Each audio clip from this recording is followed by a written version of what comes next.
Hey, what's up? This is Kopi with some sage-like tips for practice. One, I would say know thyself because you're not me and I'm not anyone else, but yet don't try to act like you shouldn't also consider that maybe some things are really things that everybody should do. Like, oh, I don't read music, it's just not me. Like, yeah, eventually maybe yeah, you should probably read some music or get into that a little bit. So, but at the same time, if you have certain proclivities or tendencies that other players don't, lean into that.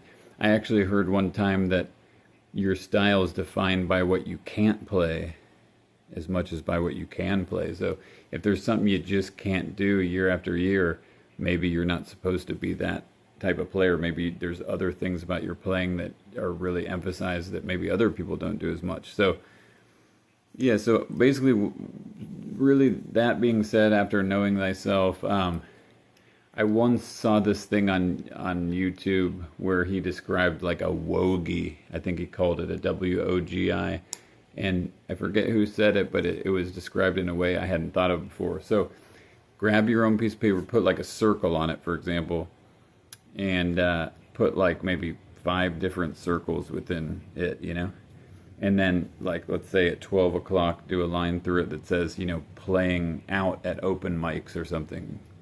And then maybe at like 1 or 2 o'clock, coming from the center of the circle out, would be like reading music. And then 3 o'clock, 4 o'clock ish, coming out, scales, music scales. Or so you have like, and then maybe chords and, you know, taking lessons or something. So you come up with a bunch of those things, or at least those things, you might say. And then, like, you kind of gauge, because there's like 5 rings in there, so you gauge, oh, how good was I this week for like, or this month for reading? And you could say, oh, well, I was, the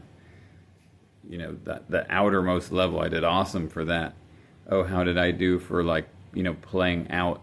Oh, I barely ever played with other people or played out this month, so maybe that's only 2 layers from the center, and you put a dot there. So, and then you kind of connect the dots, and if you have this nice circular, well-balanced circle, then you have a well-rounded practice routine. But if it's kind of cancerous, or if it's kind of amoeba-like, let's say amoeba-like, and it looks like a pseudopod, if you will, then maybe you should round it out more by doing some of the things that didn't have the dot in the more outer levels of that circle. So that's a way to gauge your well-roundedness.